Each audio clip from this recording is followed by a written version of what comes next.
सरकार तक उनकी बात ठीक से पहुंच रही है, तो निश्चित तौर पर मैं कह रहा हूं कि कोई भी महात्मा जी एक समाज के अच्छे कार्यकर्ता थे।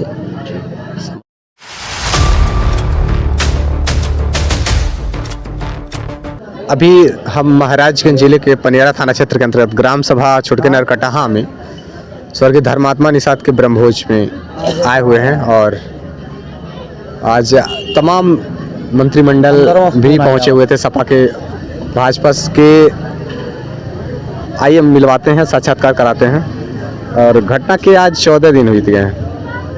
सर बहुत बहुत स्वागत है आपका। धन्यवाद सर, इस घटना को लेकर क्या कहना चाहते हैं जो कि आज 14 दिन बीत गए हैं और अभी तक आरोपी जिन्हें ठहराया गया उनकी भी गिरफ्तारी नहीं हुई। देखिए, सबसे पहले धर्मात्मा जी एक समाज के अच्छे कार्यकर्ता थे। समाज के बारे में उनकी चिंता थी। आज समाज उनके लिए पूरा, आपने देखा होगा, भावपूर्ण श्रद्धांजलि देने के लिए यहाँ पर उसी की कड़ी में हम सब यहाँ उपस्थित हुए हैं और हम सब उनको श्रद्धांजलि दे करके उनके परिवार से आज सब लोग मिलजुल रहे हैं। ये मिलने का काम आदमी किया है।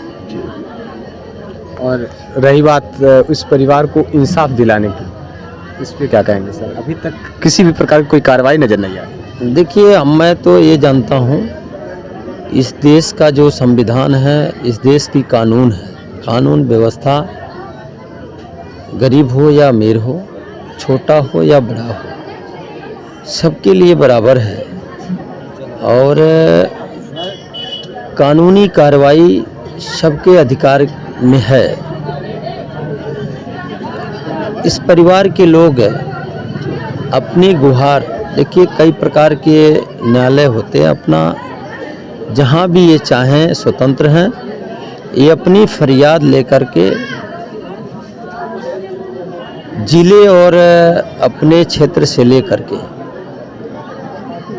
जिला कोर्ट से लेकर के हाई कोर्ट, सुप्रीम कोर्ट तक इनके पास स्वतंत्र पावर है। अपना अगर ये महसूस करते हैं कि मुझे न्याय नहीं मिल रहा है, तो न्यायपालिका न्याय देने के लिए बैठी हुई है। केवल न्यायपालिका को एविडेंस चाहिए। एविडेंस के आधार पर न्यायपालिका अपनी कार्य जरूर करती है। वो किसी के न बरगलाने पर, न किसी के बहकाने पर, न ही कोई गलत कार्य, हमेशा सबके लिए न्यायप्रिय काम। अगर किसी को कहीं से भी न्याय नहीं मिलता है तो न्यायपालिका उसको न्याय जरूर देती है। लेकिन मैं आपको बता दूं, ये अपनी फरियाद अगर सरकार में भी, जो आज सरकार चल रही है, इस देश की और प्रदेश की सरकार न्यायप्रिय सरकार है।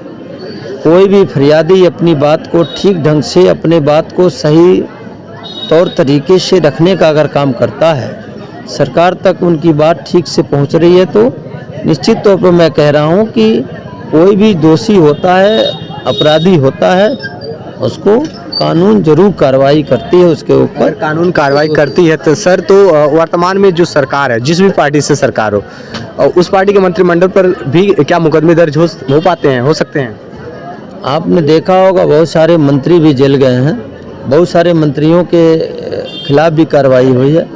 क्या दिल्ली के मुख्यमंत्री जेल नहीं गए? उनके ऊपर मुकदमा नहीं हुआ, कार्रवाई नहीं हुई?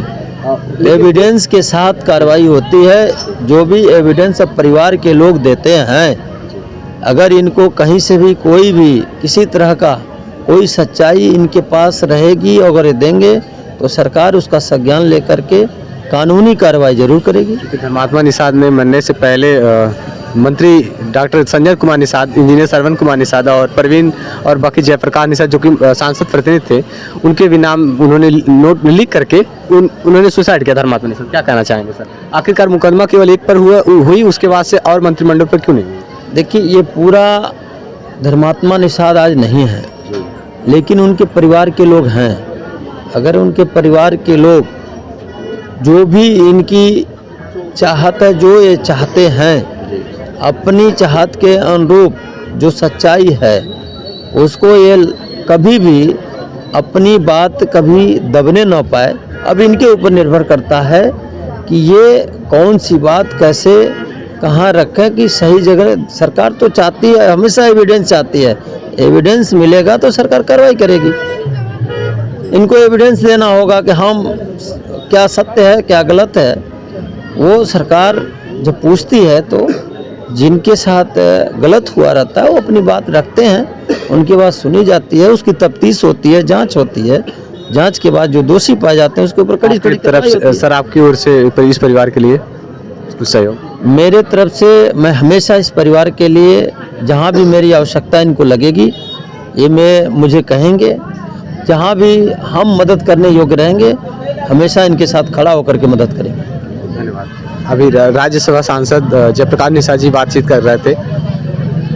स्वर्गीय धर्मात्मा निषाद के ब्रह्मभोज में सम्मिलित तमाम लोग आए हुए हैं, अपनी अपनी श्रद्धांजलि अर्पित कर रहे हैं लोग।